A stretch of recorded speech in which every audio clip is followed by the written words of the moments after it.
Employer Day. Always appreciate, Otto does a good job of lining us up with a speaker on these days when we've had this. Haven't been able to talk him into doing the introductions yet, but or maybe Jerry told him he wouldn't speak if he did, because Otto said he had a few stories he could share, so maybe there was something there. But anyway, I've known Jerry for a lot of years, which a lot of us have.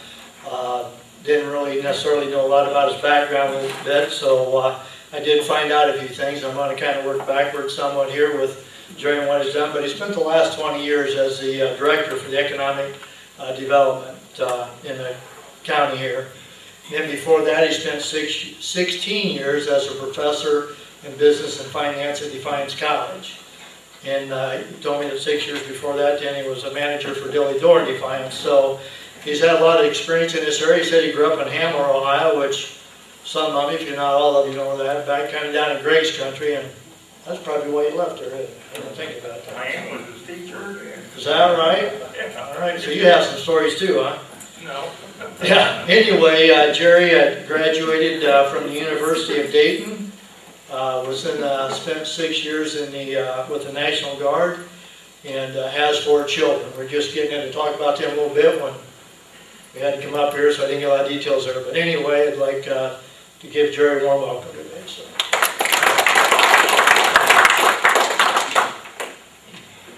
Thanks, Dirk, and it's a real pleasure to be back in Hicksville. I haven't been over for a while, so hope you find that my presence is not too often.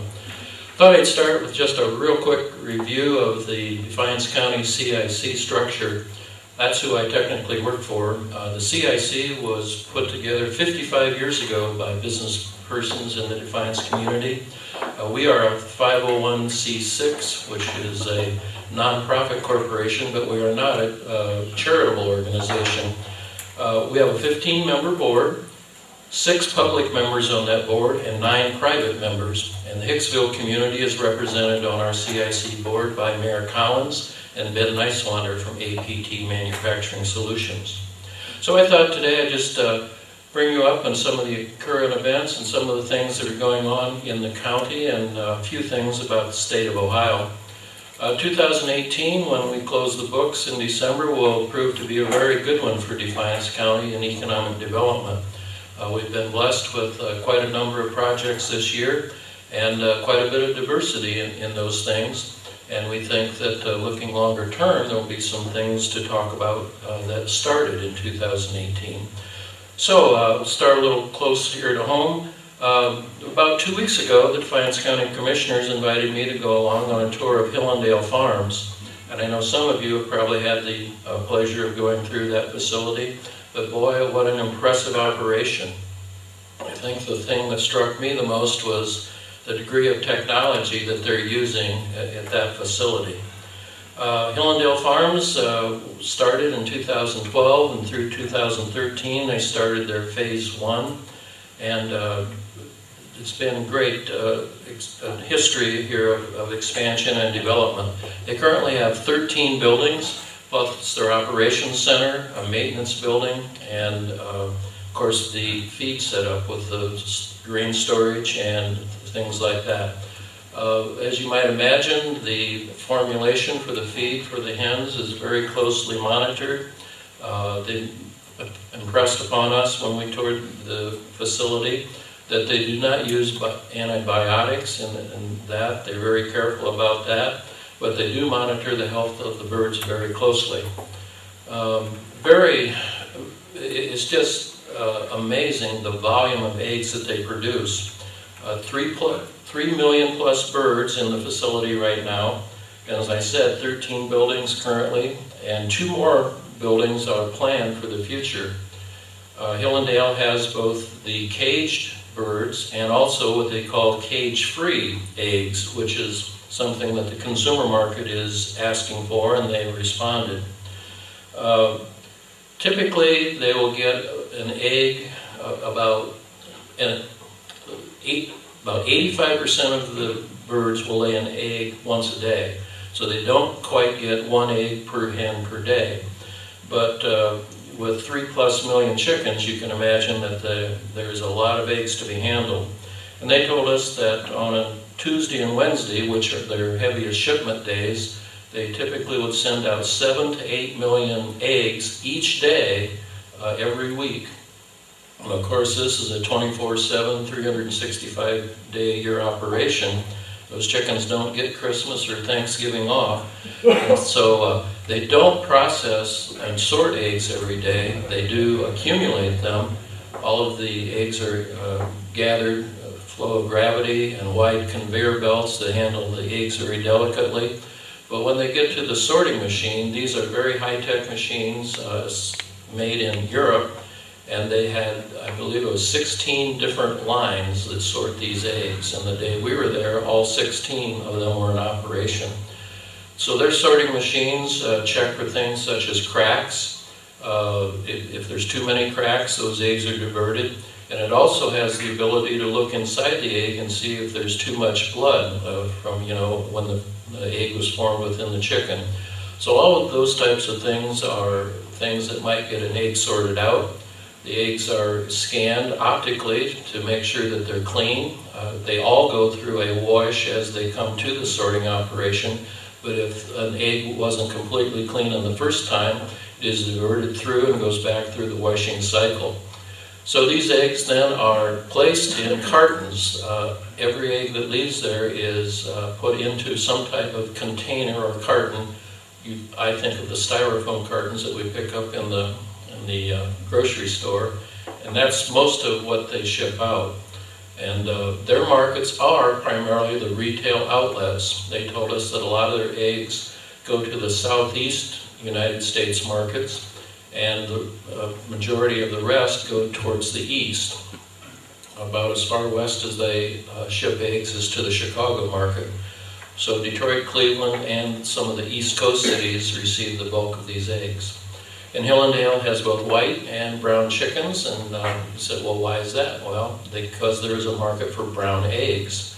That was interesting, and we actually got to go into the area where the chickens live, and they told us that the white chickens, the chickens have different personalities. The white chickens tend to be a little bit more high-strung, a little more skittish, a little bit more nervous around humans, whereas the brown chickens seem to be more laid back and more friendly, and you can go up and pet the brown chickens. So as I said, they have both caged animals, birds, and cage-free. And we said, well, what's the difference? And they said, well, basically we took some of the partitions out of the old cages and made them, with more freedom to move around. But when I was a boy, we used to clean out these chicken houses, and those cages were very small. But the cages we saw in the caged part of the facility, in fact, are probably about 4 foot long and 3 feet deep. And so it's not a small cage that you might think. So it appeared the chickens were very well cared for, ventilation in there all the time and so forth. So that was something that was very interesting recently. As I said, we look for more expansion at Hillendale Farms very soon. They're based out of Gettysburg, Pennsylvania, and has been a great addition to our economy.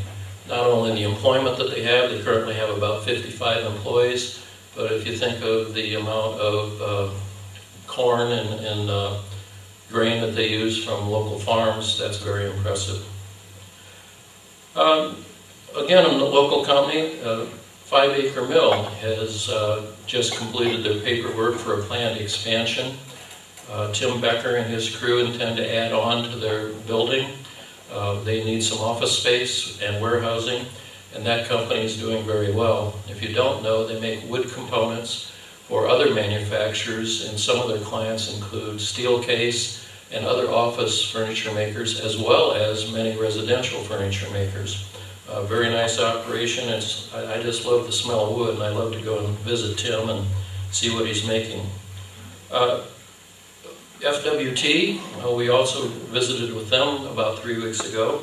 Their workforce is currently between 155 and 165 employees, and as you know, they make the steel galvanized towers for the electric industry.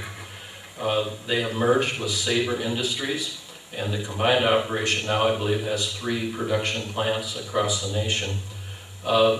Their sales are booming. There's a lot of emphasis on replacing some of the wood poles and some of the older structures that handle electric power across the nation. And even here in Defiance County, FWT has produced the poles for the AEP replacement of poles between Hicksville and Mark Center substations. So you can see some of their handiwork up close and personal if you go down by Mark Center. When we visited with Fort Worth Tower, of course their biggest need is employees. And this points out, the broader issue. There is a real shortage of workers across the nation, and the Midwest and Ohio are certainly part of that. Our unemployment rate currently stands at 4.2% last month, and actually that's a little bit higher than some of the neighboring counties, Auglaize, Putnam, Hancock County. They're down in the 3% range. So I'm actually pleased that maybe we're not quite that good, because at least we have a few people available to go to work. Defiance County's labor force is currently 18,100 people. That is the estimate from the Ohio Job Services as to the number of people that are either employed or are seeking employment in Defiance County. Now, making a point of this because as recently as about 3.5 years ago, we had about 19,500 people in our local workforce. So this is a trend that is, to me, because this is my job, disturbing, and it's a trend that's headed in the wrong direction. There is no short-term answer for this, I don't believe. The baby boomers, like myself, are getting older and retiring, and the birth rate is not keeping up with our retirement rate. So it's something that's of concern, but I always say, sometimes problems are opportunities as well. Locally, the positive side of a diminished workforce and a workforce in short supply, a company like APT Manufacturing's business is booming, particularly in their automation lines, where companies are coming to Tony and Ben and saying, we can't find workers. What part of our operations could be automated through the use of robotics or other technology? And a good portion of APT's business is coming from this trend to replace human workers with robots or other automation systems. So their future is certainly bright, if for no other reason than that we need to find ways to produce work that humans did previously. Other Hicksville companies are doing well. Nemco Food Equipment is doing well. Their business, of course, is mostly food production equipment for restaurants. And about 6 months ago, we visited with them, and they're doing well. And of course, Parker Hannafin, their business is done well. If you didn't know, a lot of their items are exported, and so they have been watching closely some of the trade rules and that discussion because they do ship things to the Far East markets as well. So that's a quick run through on some of the local companies. Some other things that recently happened. Just 2 weeks ago, 2 Fridays ago, we had the Manufacturing Day Expo at Northwest State Community College. We had 375 students there and had 5 Defiance County companies attend to show the high school students, what they make and to potentially interest them in manufacturing careers. So it's a very good event, something that 5 counties helped to put together, and a great way to expose our young people to the possibilities for careers. Not everyone is cut out for college. Many are, but some aren't. And those that aren't, if they realize that during their high school days, maybe they can get into a rewarding career sooner rather than later. Something here again in the village I wanted to point out. We've been working on it for, I think, over 7 months. But very shortly, you'll see an official announcement from village administration that Hicksville has a new community reinvestment area. And a community reinvestment area is a designated geographic area that has been determined to have a need for incentives to increase the stimulate upkeep of property and to stimulate improvements, including building of structures. And so the way this works, you have to do a housing survey. Maumee Valley Planning Organization helped us with that actually over a year ago. And then Village Council looked at that and they recommended that the entire village be put into the CRA area. Because what the housing survey showed was there was no identifiable blighted section of Hicksville. There were certainly structures that perhaps needed some improvement or attention, but they are generally scattered throughout the community. So the resolution that officially created the CRA designates the entire village as being eligible and provides a 75% tax exemption for up to 10 years to property owners that improve their property or choose to build new structures. This covers all types of structures except industrial projects are not covered under the CRA. And that makes sense because an industrial expansion can be covered by an enterprise zone agreement, such as we did for 5 Acre Mill. So it's not quite official yet, so if you're thinking of putting up a new garage or adding a room on your house, delay just a couple more weeks. We're waiting for the director of the Ohio Development Services Agency to formally approve that agreement, and then that tax exemption will be available to all property owners within the village. And I compliment the school board and village administration and council. This is a big step, and it proves that your public officials, want to see this community thrive and continue to grow. Finish up with some of the things we're working on across the county. If you get the Defiance Crescent news, you may have read about the Ed Harmon development.